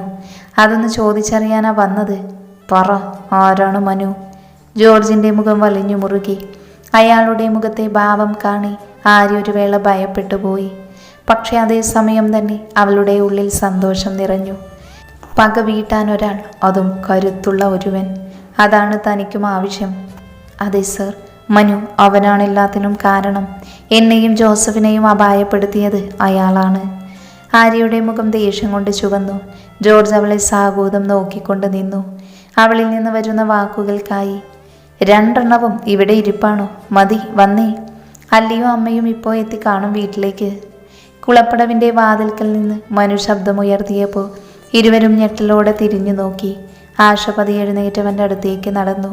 വിച്ചു ചമ്മലോടെ മനുവിനെ ഒന്ന് നോക്കി. മുഖം താഴ്ത്തണ്ട, അവൾ എന്നോടെല്ലാം പറഞ്ഞു. മനു അത് കാണി അവനെ നന്നായി ആക്കിക്കൊണ്ട് പറഞ്ഞു. വിച്ചു മുഖം ഉയർത്തി അവനെ നോക്കി നന്നായി ചിരിച്ചു കാണിച്ചു. സോറി ഏട്ടാ, പറ്റിപ്പോയി. വിച്ചു എൻ്റെ അടുത്തേക്ക് വന്നു. ഉവ്വ്, നിനക്ക് ജോലി വല്ലതും ഉണ്ടോ അനിയ? മനു അവനെ നോക്കി മീശ പിരിച്ചു. ഒന്നുമില്ല മനുവേട്ട, ഇവിടെ അമ്പലത്തിൽ വരുന്ന പെൺപിള്ളാരെ വായി നോക്കി അമ്പല കമ്മിറ്റി മെമ്പർ എന്ന ഹാഷ്ടാഗും കൊണ്ട് നടപ്പാണ് ആളുടെ മെയിൻ പണി. ആഷ ഇടയ്ക്ക് കയറി പറഞ്ഞു. മനു അവനെ നോക്കി കണ്ണുരുട്ടി. അയ്യോ അമ്മച്ചി, സത്യം അതിവൾ സമ്മതം എന്ന് പറയുന്നതിന് മുൻപുള്ള കാര്യമാണ്. ഇപ്പം ജോലി അന്വേഷിക്കുന്നുണ്ട്. പിന്നെ പാർട്ട് ടൈമായി ബസ്സിലെ കിളിയായും പോകാറുണ്ട്. വിച്ചു നിഷ്കളങ്കനായി പറഞ്ഞു. മനു അതിനൊന്ന് അർത്ഥം വെച്ച് മൂളിക്കൊടുത്തു. വീട്ടിൽ അറിയുന്നതിന് മുൻപ് വേഗം നല്ലൊരു ജോലി നോക്കിക്കോ. അറിയാമല്ലോ, വന്ന് ചോദിക്കണമെങ്കിൽ ഒരത്താണി ഉണ്ടാവണം. ഇല്ലെങ്കിൽ മോനെ എനിക്കൊന്നും ചെയ്യാൻ പറ്റില്ല. മനു അത്രയും പറഞ്ഞ് തിരിഞ്ഞ് ബൈക്കിൽ കയറി. അവന് പിന്നാലെ ആശയും. വിച്ചുവിൻ്റെ മുഖം അപ്പോഴേക്കും മങ്ങിയിട്ടുണ്ട്. അത് കണ്ടപ്പോൾ മനുവിന് വല്ലാതെയായി. നീ എത്ര വരെ പഠിച്ചു? ബൈക്കിൽ കയറിക്കൊണ്ട് മനു ചോദിച്ചു. MA കഴിഞ്ഞതായേട്ടാ. എന്നിട്ടാണ് ഇങ്ങനെ ഉത്തരവാദിത്വമില്ലാതെ നടക്കുന്നത്. ആശ എരിവ് കയറ്റി. വിച്ചു അവളെ നോക്കി കണ്ണുരുട്ടി. ആശം നീ പോടാ എന്ന മട്ടിൽ ഇരിപ്പാണ്. ഏതായാലും സർട്ടിഫിക്കറ്റൊക്കെ എടുത്തു വെച്ചോ, ഞാനൊന്ന് നോക്കട്ടെ. ഓഫീസിലൊരു വേക്കൻസി ഉണ്ട്, പ്രതീക്ഷ വെക്കേണ്ട. എന്നാലും ഞാനൊന്ന് ശ്രമിച്ചു നോക്കാം. മനു അത്രമാത്രം പറഞ്ഞ് ബൈക്ക് സ്റ്റാർട്ട് ചെയ്തു. ആശയ്ക്ക് വല്ലാത്ത സന്തോഷം. എന്നാൽ വിച്ചുവിന് കിളിപോയ മട്ടായി. ഇത്ര പെട്ടെന്നൊരു ജോലിയോ? മനസ്സതിന് പാകപ്പെട്ടില്ലല്ലോ എന്ന് വിചാരിച്ച നിൽപ്പാണ് വിച്ചു. അപ്പോഴേക്കും അവന് മുൻപിലൂടെ മനുവിൻ്റെ ബൈക്ക് കടന്നുപോയി. ഓ, ഈ പ്രേമൊന്നും വേണ്ടായിരുന്നു. ഇനിയിപ്പോൾ ജോലിക്ക് പോകണമല്ലോ ഈശ്വര. വിച്ചു തലചൊറിഞ്ഞു. ശേഷം മുണ്ടും മടക്കി കുത്തി പകൽപൂരത്തിൻ്റെ തിരക്കിലേക്ക് നടന്നു. എന്നാലും ഏട്ടന് ഇത്ര പെട്ടെന്ന് ജോലി ഒപ്പിക്കുമെന്ന് കരുതിയില്ല. ആശ സന്തോഷത്തോടെ മനുവിനെ നോക്കി. ഞാൻ പറഞ്ഞല്ലോ, ഉറപ്പിക്കണ്ട മോളെ. ആരെയും ഇപ്പോൾ കാലൊഴിഞ്ഞ് കിടപ്പല്ലേ. അവളുടെ ഒഴിവുണ്ട് ഓഫീസിൽ. ആ വേക്കൻസിയിലേക്കൊന്ന് ശ്രമിച്ചു നോക്കാം. മനു പറഞ്ഞത് കേട്ടപ്പോൾ അവൾ തലയാട്ടി. അപ്പോഴേക്കും വീടെത്തിയിരുന്നു. Gate കടന്നപ്പോൾ car മുറ്റത്തുണ്ട്. ഇരുവരുടെയും മുഖം ചുളിഞ്ഞു. ഉമ്മറത്ത് തന്നെ ഹരിയെ കണ്ടതും ആശ ബൈക്കിൽ നിന്ന് ചാടിയിറങ്ങി. മനു ഹരിയെ നോക്കി കൈ കാണിച്ചു. ഹരി തിരിച്ചും. ഹായ് ഹരിയേട്ടൻ. ആശ തുള്ളിച്ചാടി. നേരെയായ കാല് വീണ്ടും ഒടിക്കുവോടി നീ? ഹരി അത് പറഞ്ഞുകൊണ്ട് മുറ്റത്തേക്ക് ഇറങ്ങി. ആശയുടെ മുഖം വീർത്തു. ഷോ, ഈ ഒരു അല്ലി ചേച്ചി അതും അവരോട് പറഞ്ഞു. കാണിച്ചു കൊടുക്കുന്നുണ്ട് ഞാൻ. അവൾ ചുണ്ട് കൂർപ്പിച്ച് മുൻപോട്ട് നടന്നു. അതേസമയം തന്നെ മനുവിൻ്റെ ഫോണിലേക്കൊരു കോള് വന്നു. ഡിസ്പ്ലേയിൽ തെളിഞ്ഞ പേര് കണ്ടതും മനുവിൻ്റെ മുഖം ചുളിഞ്ഞു. അവൻ സംശയത്തോടെ ഫോൺ എടുത്തു. അപ്പുറത്തുനിന്ന് കേട്ട വാർത്തയിൽ അവൻ്റെ കയ്യിൽ നിന്ന് ഫോൺ ഊർന്ന് നിലത്തേക്ക് വീണു. എന്തു പറ്റി മനുവേട്ട? ആശ തിരിഞ്ഞു നോക്കി. മനുവിൻ്റെ കണ്ണുകൾ നിറഞ്ഞിട്ടുണ്ട്. അമ്മ ബാത്റൂമിൽ വഴുതി വീണു എന്ന്. ഇപ്പോൾ ICUവിലാണ്. മനുവിൻ്റെ ശബ്ദമിടറി. അവൻ വെപ്രാളത്തോടകത്തേക്ക് കയറി. ഹരിക്ക് മനസ്സിലാകാമായിരുന്നു അവൻ്റെ മാനസികാവസ്ഥ. അപ്പോഴേക്കും അല്ലിയും അമ്മയും പുറത്തേക്ക് ഇറങ്ങി വന്നു. എന്തു പറ്റി മനുവേട്ട? എന്താണ് കണ്ണൊക്കെ ചുവന്നിരിക്കുന്നത്? അല്ലി മനസ്സിലാവാതെ അവനെ നോക്കി. അമ്മ ബാത്റൂമിൽ തെന്നിയടിച്ചു വീണെന്ന് അച്ഛനാ വിളിച്ചത്. ഞാനൊന്ന് പോകട്ടെ അല്ലി? കേട്ടപ്പോൾ ആകെ സങ്കടം. മനു നിറഞ്ഞ കണ്ണുകൾ അമർത്തി തുടച്ചുകൊണ്ട് പറഞ്ഞു. അല്ലിക്കത് കാണിയ വല്ലാത്ത സങ്കടം തോന്നി. എത്രയ്ക്ക് ദ്രോഹിച്ചാലും അവർക്ക് വയ്യ എന്ന് പറയുമ്പോൾ ഇതാണ് മനുവേട്ടൻ്റെ അവസ്ഥ. അല്ലിക്ക് അവനെ എങ്ങനെ പറഞ്ഞ് ആശ്വസിപ്പിക്കണമെന്നറിയില്ല. അപ്പോഴേക്കും ഹരിയും അവരുടെ അടുത്തേക്ക് വന്നു. ഞാനും വരാം മനു, ഒറ്റയ്ക്ക് പോകണ്ട. ഹരി പറയുന്നത് കേട്ടപ്പോൾ മനു വേണ്ട എന്ന് തലയാട്ടി. അത് കുഴപ്പമില്ല ഹരി, ഞാൻ പെട്ടെന്ന് പോയിട്ട് വരാം, താനിരിക്കടോ. മനു അത് തടഞ്ഞുകൊണ്ട് ഡ്രസ്സ് മാറാൻ റൂമിൽ കയറി. ഞാനും പോയിട്ട് വരാം അമ്മേ, മാളൂട്ടിയെ നോക്കിക്കോണേ. അല്ലി അത് പറഞ്ഞുകൊണ്ട് മനുവിനൊപ്പം നടന്നു. ഹോസ്പിറ്റലിലെത്തിയപ്പോൾ ICUവിൻ്റെ മുൻപിൽ അച്ഛൻ മാത്രം ഇരിക്കുന്നുണ്ട്. മനു വെപ്രാളത്തോടെ അച്ഛൻ്റെ അടുത്തേക്ക് ചെന്നു. അല്ലി അവൻ്റെ തൊട്ട് പിന്നാലെയുണ്ട്. അമ്മയ്ക്ക് എങ്ങനെയുണ്ട് അച്ഛാ? മനു അകത്തേക്കൊന്ന് പാളി നോക്കിക്കൊണ്ട് ചോദിച്ചു. അമ്മ അകത്ത് കിടപ്പുണ്ട്. ഡോക്ടറൊന്നും പറഞ്ഞിട്ടില്ല മോനെ. അച്ഛൻ അല്ലിയെയും ഒന്ന് നോക്കി. മൈതിൽ വന്നില്ലേ അച്ഛാ? അല്ലി അച്ഛൻ്റെ അടുത്തേക്ക് ചെന്നു. ഇല്ല മോളെ, അവൾ ഭർത്താവിൻ്റെ വീട്ടിലേക്ക് പോയതാണ്, ഇതുവരെ വന്നിട്ടില്ല. അച്ഛൻ അത് പറഞ്ഞുകൊണ്ട് സീറ്റിലിരുന്നു. വർദ്ധിച്ചു വന്ന ടെൻഷനോടെ മനുവും അല്ലിയും കൂടെ അച്ഛനൊപ്പം ഇരുന്നു. വൈകിട്ട് ക്ലാസ് കഴിഞ്ഞ് കോളേജിൻ്റെ മുൻപിലേക്ക് കൂട്ടുകാരുമായി ഇറങ്ങുമ്പോഴാണ് സൈഡിൽ നിൽക്കുന്ന അജിത്തിനെ ആവണി കാണുന്നത്. ആദ്യം അമ്പരപ്പാണ് ഉണ്ടായത്. എന്താണിവിടെ എന്നുള്ള ചിന്ത. അവൾ അവനെ ഒന്ന് നോക്കി. അവളെ പെൺകുട്ടികളുടെ കൂട്ടത്തിൽ കണ്ടതും അവൻ കൈനീട്ടി അടുത്തേക്ക് വിളിച്ചു. ആവണിയുടെ പുരികം ചുളിഞ്ഞു. നിങ്ങൾ നടന്നു, ഞാനിപ്പോൾ വരാം. ആവണി കൂട്ടുകാരെ പറഞ്ഞയച്ചുകൊണ്ട് അവൻ്റെ അടുത്തേക്ക് നടന്നു. എന്താ ഇവിടെ? ആവണി സംശയത്തോടെ അജിത്തിനെ നോക്കി ചോദിച്ചു. ഞാൻ ഈ വഴി വന്നപ്പോൾ നിന്നെ യാദൃച്ഛികമായി കണ്ടതാണ്. അജിത്ത് വലിയ താല്പര്യമില്ലാതെ പറഞ്ഞു. ആവണിയുടെ മുഖം കറുത്തുപോയി. ഓ, അല്ലെങ്കിലും അങ്ങനെയാണല്ലോ. അവൾ ആരോടെന്നില്ലാതെ പെറുപെറുത്തു. ഡി ആവണി, ബസ്. കൂട്ടത്തിലുള്ളൊരു ചെറുക്കനാണ് ആവണിയെ വിളിച്ചത്. അജിത്തും ആവണിയും ഒരുപോലെ തിരിഞ്ഞു നോക്കി. നിങ്ങൾ നടന്നു, അജിത്ത് അണ്ടയ്ക്ക് കയറി പറഞ്ഞത്. ആവണി അന്തം വിട്ടവനെ നോക്കി. സാധാരണ ഇങ്ങനെയൊന്നും പറയാത്തവനാണ്. ഇതെന്ത് പറ്റിയോ എന്തോ. ഞാൻ ബസ്സിന് വന്നോളാം, ആവണി നേരെ അജിത്തിന് നേരെ തിരിഞ്ഞുകൊണ്ട് പറഞ്ഞു. അത് കുഴപ്പമില്ല, നീ വാ, ഞാൻ ഡ്രോപ്പ് ചെയ്യാം. അജിത്ത് അത്രയും പറഞ്ഞുകൊണ്ട് അധികാരത്തോടെ ആവണിയുടെ കയ്യിൽ കയറി പിടിച്ചു. അവൾ ഞെട്ടി നോക്കുമ്പോഴേക്കും അജിത്ത് അവളെയും വലിച്ച് ബൈക്കിൻ്റെ അടുത്തേക്ക് നടന്നിരുന്നു. ഹോസ്പിറ്റലിൻ്റെ മനമടുപ്പിക്കുന്ന മണം അല്ലിയെ ആകെ അവശയാക്കിയിരുന്നു. ഇതിപ്പോൾ വന്നിട്ട് 5 മണിക്കൂറായി. ഇതുവരെ അമ്മയെ ഐസിയുവിൽ നിന്ന് പുറത്തേക്ക് ഇറക്കിയിട്ടില്ല. ഇടയ്ക്ക് ഡോക്ടർ പുറത്തേക്ക് വന്നു. ബന്ധുക്കൾ കാണാമെന്ന് പറഞ്ഞപ്പോൾ അച്ഛനും മനുവേട്ടനും അകത്ത് കയറി കണ്ടു. തനിക്ക് കാണണമെന്നുണ്ടായിരുന്നു. പക്ഷേ ഈ അവസ്ഥയിൽ ഇനി തന്നെ കണ്ട എങ്ങനെ പ്രതികരിക്കും അമ്മ എന്ന് പറയാൻ കഴിയില്ല. അല്ലി ചുറ്റുമൊന്ന് നോക്കി. അച്ഛൻ തളർച്ചയോടെ അരികിലിരിപ്പുണ്ട്. മനുവേട്ടൻ മൈഥിലിയെ വിളിക്കാനായി പുറത്തേക്ക് പോയതാണ്. ഇടയ്ക്ക് വീട്ടിലേക്ക് വിളിച്ചു നോക്കി. മാളൂട്ടി വഴക്കൊന്നുമില്ലാതെ ആശയുടെ അടുത്തിരിക്കുന്നുണ്ട് എന്ന് കേട്ടപ്പോൾ തന്നെ ആശ്വാസം. ഹരിയേട്ടൻ അപ്പോൾ തന്നെ തിരിച്ചു പോയെന്നും അജിത്ത് ഇടയ്ക്ക് വന്നിരുന്നു ഉച്ചയ്ക്ക് കഴിക്കാനെന്ന് പറഞ്ഞു അമ്മ. അല്ലി ഓരോന്ന് ആലോചിച്ചിരിക്കുമ്പോഴാണ് മനു വലിഞ്ഞു മുറുകിയ മുഖത്തോടെ അടുത്തേക്ക് വന്നിരുന്നത് കണ്ടത്. എന്തു പറ്റി മനുവേട്ടാ? അവൻ അരികിൽ വന്നിരുന്നതും അല്ലി സംശയത്തോടെ ചോദിച്ചു. അമ്മ ഇങ്ങനെ വയ്യാതെ കിടന്നിട്ടും മൈഥിലിക്ക് വരാൻ നേരമില്ല എന്ന്, അവിടെ നിന്ന് വിടുന്നില്ല എന്നാണ് അവൾ പറയുന്നത്. മനു ദേഷ്യത്തോടെ തലതടവി. അച്ഛനിത് പ്രതീക്ഷിച്ചു എന്ന മട്ടിൽ അവനെ നോക്കുകയാണ്. കളവാണ് പറയുന്നത് എനിക്ക് ആദ്യമേ തോന്നി. അതുകൊണ്ട് തന്നെ അവനെ വിളിച്ചു നോക്കി. മൈഥിലിയുടെ ഭർത്താവിനെ തോന്നൽ തെറ്റിയില്ല. അവിടെ അവൻ്റെ അമ്മയും അവനും പറഞ്ഞതാണത്രേ അവളോട് അമ്മയുടെ അടുത്ത് വന്ന് നിൽക്കാൻ. അവളാണ് താല്പര്യമില്ലാതെ അവിടെ നിൽക്കുന്നതെന്ന്. മനുവിൻ്റെ സംസാരം കേൾക്കെ അല്ലിയുടെ മുഖം പുച്ഛം കൊണ്ട് കോടി. അവളും അമ്മയും ചേർന്ന് തന്നെ എന്തെല്ലാം ചെയ്തതാണ്. ഇന്ന് അമ്മയ്ക്കൊരാവശ്യം വന്നപ്പോൾ മകൾക്ക് നേരമില്ല. അല്ലി ഒന്നും മിണ്ടിയില്ല. അല്ലെങ്കിലും ഇതിനൊക്കെ എന്താണ് പറയുക. അപ്പോഴേക്കും വീട്ടിൽ നിന്ന് അച്ഛൻ്റെ കോള് അല്ലിയുടെ ഫോണിലേക്ക് വന്നു. അച്ഛനിപ്പോൾ വീട്ടിലെത്തിയപ്പോഴാണ് കാര്യങ്ങൾ അറിയുന്നതെന്ന്. അവൾ ഫോണെടുത്ത് പുറത്തേക്കിറങ്ങി. മനുവും അച്ഛനും പരസ്പരം നോക്കി നെടുവേർപ്പിട്ടു. കുഴപ്പമില്ല അച്ഛാ, ഞാനിവിടെ നിന്നോളാം. നാളെ വരെ ഡ്രസ്സ് എടുക്കാം. ഈ അവസ്ഥയിൽ അമ്മയെ ഒറ്റക്കാക്കുന്നത് ശരിയല്ല. മൈഥിലിയുടെ കാര്യം അറിഞ്ഞില്ലേ? വയസ്സായ അച്ഛൻ അമ്മയെ എങ്ങനെ ഒറ്റയ്ക്ക് നോക്കും? ഫോണിലൂടെ അച്ഛനോടും അമ്മയോടും പറഞ്ഞ് മനസ്സിലാക്കുകയാണ് അല്ലി. മാളൂട്ടിയുടെ കാര്യമോർത്താണ് അവർക്കും ആദി. നേരം ഇരുട്ടിയിരിക്കുന്നു. ഈ നേരത്ത് അമ്മയെ കാണാതെ കുഞ്ഞിരിപ്പാണ്. ഇനി രാത്രിയെങ്ങാനും കരഞ്ഞ ആശ ഉള്ളതുകൊണ്ടാണ് ആശ്വാസം അല്ലിക്ക്. മോളെ അവൾ നോക്കിക്കോളും. ഓരോന്നും പറഞ്ഞ് സമാധാനിപ്പിച്ചു. ഫോൺ വെച്ച് തിരിച്ചു വന്നപ്പോഴേക്കും അമ്മയെ മുറിയിലേക്ക് മാറ്റിയിട്ടുണ്ട്. മനു അവളെയും കാത്തു നിൽപ്പാണ്. ഇരുവരും ചേർന്ന് മുറിയിലേക്ക് പോയി. വാതിൽ തുറന്നകത്തേക്ക് കയറിയതും അമ്മ പ്രതീക്ഷയോടെ വാതിൽക്കിലേക്ക് നോക്കി. മൈഥിലിയാകുമെന്ന് കരുതിയിട്ടുണ്ടാകും. പക്ഷേ പകരം അല്ലിയെ കണ്ടതും ആ മുഖം കറുത്തു. അത് മനുവിന് മനസ്സിലാകുകയും ചെയ്തു. അവൻ അമ്മയോട് സഹതാപമാണ് തോന്നിയത്. ഇത്രയ്ക്ക് ആയിട്ടും അമ്മ പഠിക്കുന്നില്ലല്ലോ എന്ന്. അമ്മ തിരിയുന്ന ആളെ ഞാൻ വിളിച്ചിരുന്നു. മനു മുന്നോട്ട് വന്ന് അമ്മയുടെ അടുത്തിരുന്നു. അല്ലി തൻ്റെ കയ്യിലെ ബാഗ് എടുത്ത് സൈഡിലെ മേശമേലെടുത്തു വെച്ചു. ആരെയാ മോനെ? അവരുടെ ശബ്ദം തളർന്നിരുന്നു. അമ്മയുടെ പുന്നാര മോളെ. മനുവിൻ്റെ ചുണ്ടിൽ പുച്ഛത്തോടെ കൂടി. എന്നിട്ടവൾ എന്തു പറഞ്ഞു മോനെ? അറിഞ്ഞു കാണില്ല അല്ലേ അവൾ? അറിഞ്ഞിരുന്നു എങ്കിൽ ഓടി വന്നേനെ. അല്ലി ഒന്ന് ഇരുത്തി നോക്കിയാണ് അമ്മ അത് പറഞ്ഞത്. അല്ലി അത് കേൾക്കെ ചിരിച്ചുപോയി. ഇത്രയ്ക്ക് ആയിട്ടും ഒരു മാറ്റവുമില്ലല്ലോ. പണ്ട് ആരോ പറഞ്ഞത് തൻ്റെ ജീവിതത്തിൽ എത്ര ശരിയാണ്.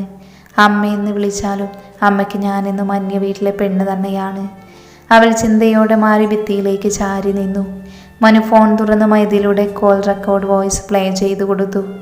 എനിക്ക് വരാൻ സമയമില്ല മനുവേട്ട. ആ വാക്കുകൾ കേട്ടപ്പോൾ മനു അമ്മയെ ഒന്ന് പാളി നോക്കി. എന്നിട്ട് ഫോൺ കട്ട് ചെയ്തു. അറിയാഞ്ഞിട്ടല്ല എന്ന് മനസ്സിലായില്ലേ അമ്മയ്ക്ക്?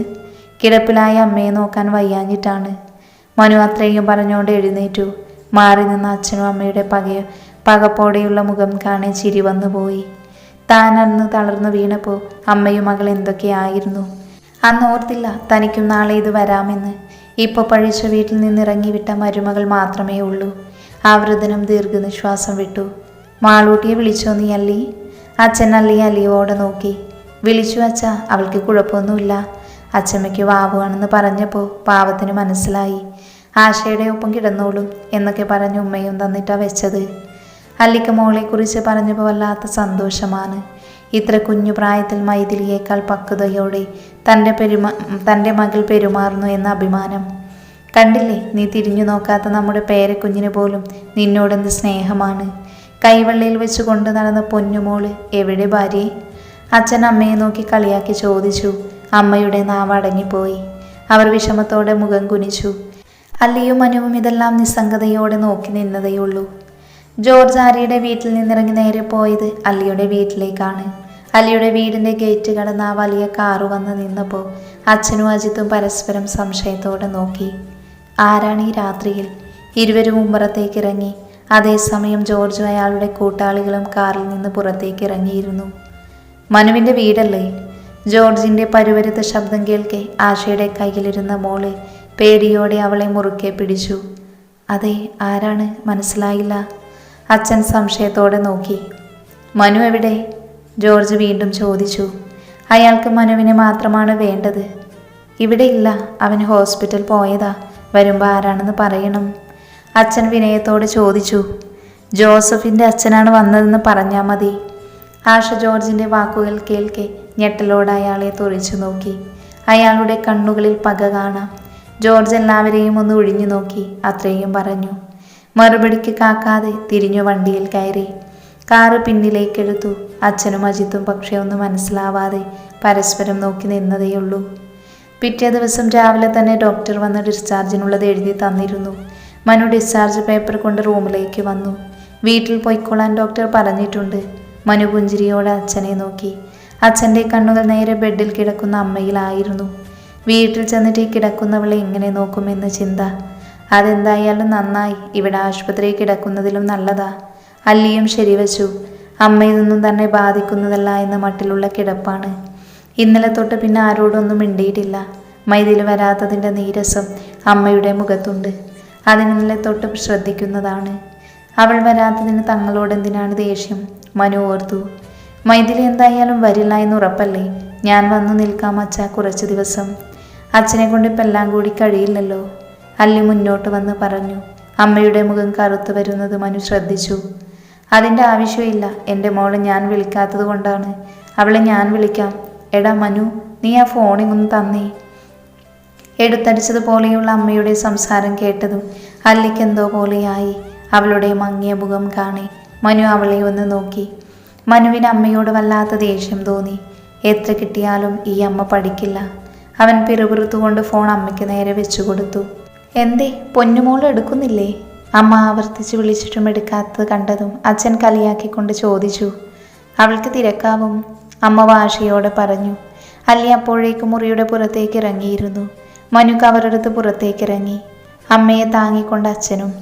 പോകുന്ന വഴിക്ക് എന്നെ ബസ് സ്റ്റോപ്പിൽ ഇറക്കിയാൽ മതി മനുവേട്ടാ. ഞാൻ ഡയറക്റ്റ് സ്കൂളിലേക്ക് പോയിക്കോളാം. വെറുതെ എന്തിനാ കണ്ടവർക്ക് വേണ്ടി ഞാൻ എൻ്റെ ഒരു ദിവസം കളയുന്നത്? അമ്മ കാറിലേക്ക് കയറാൻ തുടങ്ങുമ്പോൾ പിന്നിൽ നിന്ന് അല്ലി പറയുന്നത് അവർ കേട്ടു.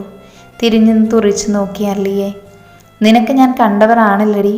അവർ പോരുകോഴിയെ പോലെ നിന്നു. ഇത്ര വയ്യാതിരുന്നിട്ടും ഇവർക്കൊരു മാറ്റവുമില്ലല്ലോ എന്നാണ് അല്ലിക്ക് അത്ഭുതം. അതെ, നിങ്ങൾ എനിക്ക് ആരുമല്ല. എൻ്റെ ഭർത്താവിൻ്റെ അമ്മ. എനിക്കെന്നൊരു സ്ഥാനം തരുമോ? അന്നേ നിങ്ങൾ എനിക്കൊരു അമ്മയാവൂ. അല്ലി വിട്ടുകൊടുക്കാതെ പറഞ്ഞു. ഡ്രൈവർ സംശയത്തിൽ നോക്കുന്നത് കണ്ടപ്പോൾ മനു ഇടയ്ക്ക് കയറി ഇടപെട്ടു. എപ്പോൾ ഇരുവരും കണ്ടാലും കീരിയും പാമ്പും പോലെയാണ്. മനു നെറ്റിയിൽ കൈവച്ചുപോയി. നീ കേട്ടില്ലോടാ നിന്റെ ഭാര്യ പറയുന്നത്? അല്ലെങ്കിലും നിന്നെയൊക്കെ വളർത്തി വലുതാക്കിയതിന് ഇത് തന്നെ കിട്ടണം. അമ്മ കണ്ണീർ പൊഴിച്ച് മൂക്ക് ചീറ്റാൻ തുടങ്ങി. ഇവിടെ കിടന്ന് സീനുണ്ടാക്കേണ്ട, വീട്ടിലേക്ക് നടക്ക്. മനു വലിയ താല്പര്യമില്ലാതെ പറഞ്ഞു. അമ്മ അവനെ ഒന്ന് തുറിച്ചു നോക്കിക്കൊണ്ട് അകത്തേക്ക് കയറി.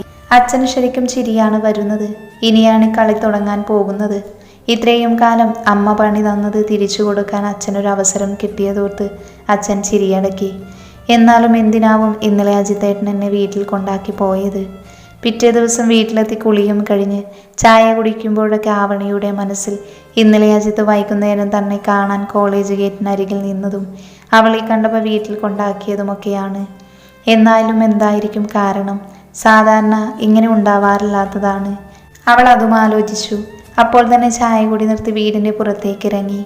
നീ എങ്ങോട്ടാ? അമ്മ പിന്നിൽ നിന്ന് വിളിച്ചു ചോദിക്കുന്നുണ്ട്. അമ്മായിയുടെ അടുത്തൊന്ന് പോയിട്ട് വരാം. അപ്പോൾ തന്നെ തിരിഞ്ഞു നോക്കി നീട്ടി വിളിച്ചു പറഞ്ഞു. ദേ, വിളക്ക് വെക്കും മുൻപേ ഇങ്ങ് എത്തിയേക്കണം, പറഞ്ഞേക്കാം. അമ്മ പറയുന്നത് കേൾക്കെ ആവണി തലയാട്ടി ദാവണി ഒന്ന് പൊക്കി പിടിച്ചുകൊണ്ട് ഓടി. ആവണിയുടെ വീട് കഴിഞ്ഞ് പാടമാണ്. അത് നേരെ ചെല്ലുന്നത് അമ്പലക്കുളത്തിൻ്റെ പിറകു ഭാഗത്തേക്കും.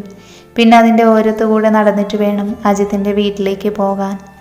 ആവണി ചാടിത്തുള്ളി പാടവരമ്പ് കഴിഞ്ഞു അമ്പലക്കുളത്തിൻ്റെ ഭാഗത്തെത്തിയതും പരിചയമുള്ളൊരു മുഖം കണ്ടവളൊന്ന് നിന്നു.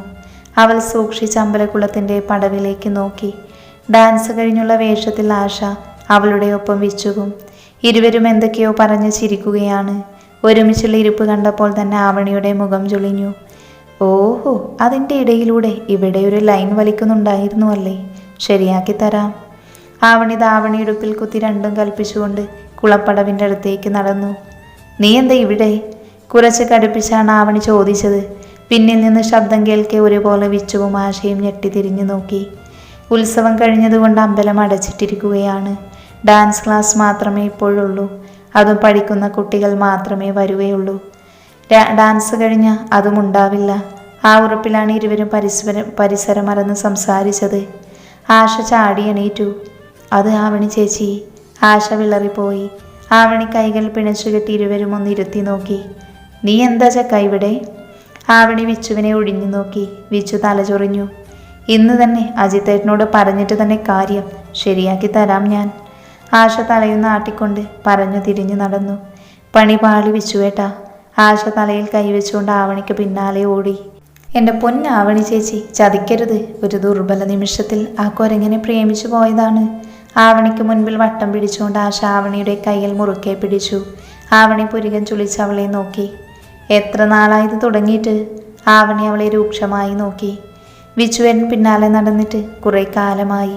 ഞാൻ പിടികൊടുക്കാതെ നടക്കുകയായിരുന്നു. ഇപ്പം ഞാനും ഇഷ്ടം പറഞ്ഞിട്ട് കുറച്ചായുള്ളൂ. ആശ തല താഴ്ത്തി. ആവണി അവളുടെ കൈ തട്ടി മാറ്റി. നിനക്ക് എൻ്റെയും അജിത്തേട്ടൻ്റെയും കാര്യം അറിയാം. എന്നാലേ ഏട്ടൻ്റെ ഭാര്യയാവാൻ പോകുന്നവളല്ലേ, അമ്മായിയുടെ മോളല്ലേ. ഒന്ന് ഏട്ടനെ സെറ്റാക്കി കൊടുക്കുക. ചിന്ത ഉണ്ടോടി നിനക്ക്? സ്വന്തം കാര്യം സിന്ദാബാദ്. ഞാനിത് അജിത്തേട്ടനോട് പറഞ്ഞു കൊടുക്കും, ഉറപ്പാ. ആവണി വാശിയിൽ മുൻപോട്ട് നടന്നു. ആശ അവൾക്ക് പിന്നാലെയും. എനിക്ക് ആഗ്രഹമില്ലാഞ്ഞിട്ടാണോ? ഞാൻ പറയാറുണ്ട്, പക്ഷെ അങ്ങേര് വലിയ താല്പര്യമൊന്നും കാണിക്കുന്നില്ല. ചേച്ചിയുടെ കാര്യം പറഞ്ഞു ചെന്നാലേ എനിക്ക് ഏറുകിട്ടാറാണ് പതിവ്. ആശ മുഖം കുനിച്ചുകൊണ്ട് പറഞ്ഞു. ആവണി അവളെ കണ്ണുരുട്ടി നോക്കിയപ്പോൾ അവൾ വേഗം മുഖം തിരിച്ചു. എനിക്കറിയാം, എല്ലാവരും കണക്കാണ്. നീയും നിന്റെ ഏട്ടനും എല്ലാവരും. ആ സംസാരത്തിൽ മുഴുവൻ പരാതിയും പരിഭവവുമാണ്. ആശ അവളെ വാത്സല്യത്തോടെ നോക്കി. ആവണിയുടെ കയ്യിൽ കോർത്തു പിടിച്ചു. പക്ഷേ ഈയിടെയായി ഒരു മനമാറ്റമൊക്കെ ഞാൻ കാണുന്നുണ്ട്. ആവണിയെ ഒന്ന് ഇടം കണ്ടിട്ട് നോക്കി ആശ. ആവണി എന്താണെന്ന് സംശയത്തോടെ നോക്കുകയാണ്. ഈയിടയ്ക്ക് ഒരു ദിവസം വന്നപ്പോൾ നല്ല ദേഷ്യമാണ് ഏട്ടന്. ചോദിച്ചപ്പോൾ എന്നെ കടിച്ചു കീറാൻ വന്നു.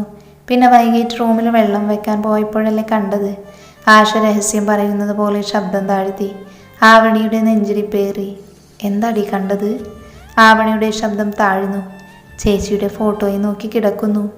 ആശ ചുറ്റും നോക്കി ആരും കേൾക്കുന്നില്ലെന്ന് ഉറപ്പിച്ചുകൊണ്ട് പറഞ്ഞു. ആവണി വിശ്വാസം വരാതെ വാ പൊത്തി പിടിച്ചു. ഏത് ചേച്ചിയുടെ? ആവണി ചുണ്ട് പിളർത്തി ചോദിച്ചു. നശിപ്പിച്ചു. എടി പൊട്ടി, നിന്റെ. ആശ ആവണിയുടെ തലക്കിട്ടൊരു കിഴുക്ക് വെച്ചു കൊടുത്തു. അതോ, അടുത്ത പണി എനിക്ക് എന്ത് തരുമെന്നോർത്ത് കിടപ്പായിരിക്കും. ആവണി വലിയ താല്പര്യമില്ലാതെ പറഞ്ഞു. ആശ അത് കേൾക്കെ നെടുവീർപ്പിട്ടു. അല്ലെങ്കിൽ പറയാൻ വന്ന് എന്നെ പറഞ്ഞാൽ മതി. ആശ പെറുപിറുത്തു. ആവണി അവളെ കൂർപ്പിച്ചു നോക്കി. ശരിയാക്കി തരാം ഞാൻ. ആവണി അവളെ അർത്ഥം വെച്ച് നോക്കി. ഞാനൊരു തമാശ പറഞ്ഞതല്ലേ എൻ്റെ ഏട്ടത്തിയമ്മേ. ആശ സോപ്പിട്ടുകൊണ്ട് ആവണിയുടെ കയ്യിൽ മുറുക്കെ പിടിച്ചു. അത്രയും നേരം ഗൗരവം പിടിച്ചു നിന്ന് ആവണിയുടെ ചുണ്ടിൽ പുഞ്ചിരി വിരിഞ്ഞു. ഇതേ സമയം സിനിയെ വണ്ടി കയറ്റി വിട്ടിട്ട് നേരെ വിവേകിൻ്റെ വീട്ടിൽ വന്നതാണ് ചാരു. ചേച്ചി പറഞ്ഞതുപോലെ തന്നെ സ്ഥലത്തു നിന്ന് മാറി നിൽക്കാൻ ചേച്ചിയുടെ പേരും പറഞ്ഞുകൊണ്ട് പോയി. അല്ലെങ്കിലും അവളെ പറഞ്ഞിട്ട് കാര്യമില്ല. ജോസഫ് മരിച്ചിട്ട് പോലും ഒന്ന് കാണാൻ തോന്നാത്തവളാണ്. അത്രയ്ക്കും അടുത്തിട്ടുണ്ട് അവൾക്ക് ജീവിതം. ഓരോന്ന് ചിന്തിച്ചുകൊണ്ട് നിൽക്കുമ്പോഴാണ് വിവേകിൻ്റെ അമ്മ അടുത്തേക്ക് വന്നത്. എന്തൊരിപ്പാണ് മോളെ ഇത്, ഇന്ന് ജോലിക്ക് പോകുന്നില്ല നീ? അമ്മ അവളുടെ ചുമലിൽ പിടിച്ചുകൊണ്ട് സ്നേഹത്തോടെ ചോദിച്ചു. ചാരുവിൻ്റെ കണ്ണുകൾ നിറഞ്ഞു വന്നു. പെട്ടെന്ന് തന്നെ അവൾ അത് തുടച്ചുകൊണ്ട് അവരെ നോക്കി പുഞ്ചിരിക്കാൻ ശ്രമിച്ചു. പോകണോ അമ്മേ? അവൾ പതിഞ്ഞ ശബ്ദത്തിൽ പറഞ്ഞു. എന്ന് റെഡിയാവ്, അവൻ്റെ പുറത്ത് വെയിറ്റ് ചെയ്യുന്നു മോളെ.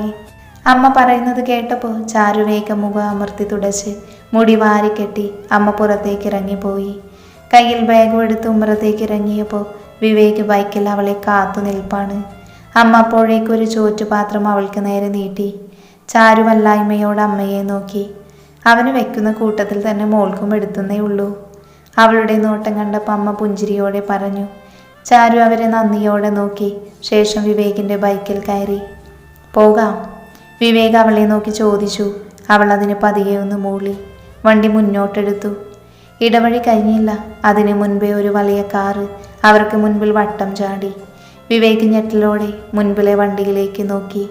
ഒന്ന് തെറ്റിയിരുന്നുവെങ്കിൽ രണ്ടുപേരും മറിഞ്ഞു വീഴുമായിരുന്നു. എവിടെ നോക്കി വണ്ടി ഓടിക്കുവാടോ, വിവേക് ഉച്ചത്തിൽ അലറി. അതേസമയം തന്നെ കാറിൻ്റെ ഡോറ് തുറന്ന് അതിൽ നിറങ്ങുന്ന ആളെ കണ്ടതും വിവേക് ഒന്ന് ഞെട്ടി. ജോർജ്. അവൻ്റെ ചുണ്ടുകൾ പതിയെ മന്ത്രിച്ചു. ചാരുവിൻ്റെ അവസ്ഥയും മറിച്ചായിരുന്നില്ല. അവൾ പിടപ്പോടെ വലിഞ്ഞു മുറുകിയ വിവേകിൻ്റെ മുഖത്തേക്കും ജോർജിൻ്റെ മുഖത്തേക്കും മാറി മാറി നോക്കി. എന്താണോ ഇത്രയും കാലം പ്രാർത്ഥിച്ചിരുന്നത് അതിൻ്റെ വിപരീതമാണ് ഇപ്പം നടന്നിരിക്കുന്നത്. ചാരു അറിയാതെ നെഞ്ചിൽ കൈവച്ചു പോയി. അപ്പോഴേക്കും വിവേക് ചിറഞ്ഞുകൊണ്ട് ബൈക്കിൽ നിന്നിറങ്ങി.